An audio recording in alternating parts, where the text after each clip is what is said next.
Suatu peristiwa luar biasa terjadi setiap tahun di jantung Yerusalem. Di tempat yang diyakini sebagai makam Yesus Kristus, api muncul tanpa korek, tanpa alat manusia, tanpa rekayasa. Dikenal sebagai api suci, Holy Fire, dan api yang dikatakan berasal langsung dari surga. Fenomena ini mengagetkan banyak orang dan mereka ingin menyaksikan sendiri untuk membuktikan apakah hal ini benar-benar mukjizat atau sekedar trik. Setelah peringatan Jumat Agung dan sebelum Minggu Paskah yang menandai peringatan kebangkitan Yesus Kristus, mukjizat ini terjadi setiap tahun hanya muncul pada malam sebelum Paskah. Menurut tradisi Kristen Ortodoks, Patriark Yerusalem akan memasuki edikula, yakni kapel kecil yang menaungi makam Yesus.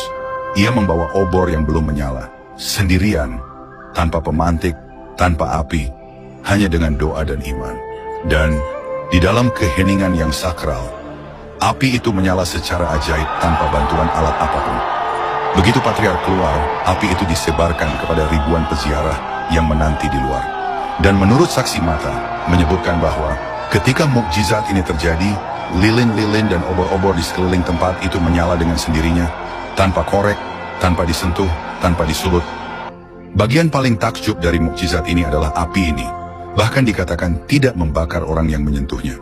Seorang pria bahkan menyentuhkan api ke janggutnya, tidak terbakar, tidak melepuh. Dan seseorang mencoba menaruh tisu, kertas, pakaian mereka atau bahkan menyentuh api suci itu. Tidak terjadi apa-apa, tidak terbakar, tidak ada luka, semuanya tetap aman. Ini terjadi selama momen tertentu yang diyakini sebagai kehadiran Roh Kudus Tuhan yang turun ke tempat tersebut.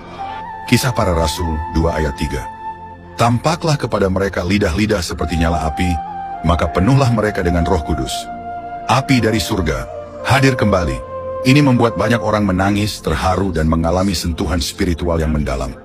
Bahkan dikisahkan bahwa banyak Muslim yang berpindah iman menjadi Kristen setelah menyaksikan mukjizat tersebut. Sejarah mencatat, bahkan ketika Yerusalem berada di bawah kekuasaan Muslim, mukjizat ini tetap terjadi. Bahkan saat Khalifah Al-Hakim mencoba membuktikan bahwa itu hanyalah rekayasa, semua sumbu lilin dicabut, lilin tanpa sumbu, tanpa bahan bakar, tanpa zat kimia. Tapi api suci tetap turun dan menyala sendiri. Khalifah akhirnya berkata, "Kami tidak tahu ini apa, tapi ini bukan tipuan." Keluaran 3 ayat 2 berkata, "Tampaklah kepadanya malaikat Tuhan dalam nyala api yang keluar dari semak duri."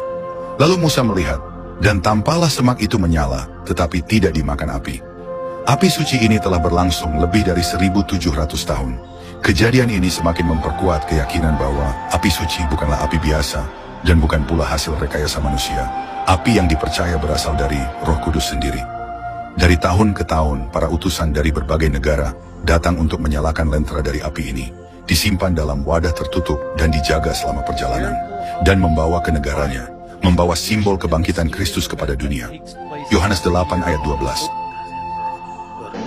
Akulah terang dunia, barang siapa mengikut aku, ia tidak akan berjalan dalam kegelapan.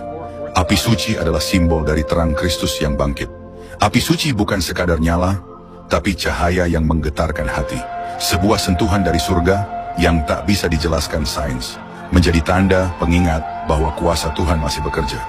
Katakan amin dan bagikan VT ini kepada dunia, bahwa kebangkitan Kristus bukan dongeng, melainkan nyata dan hidup hingga hari ini.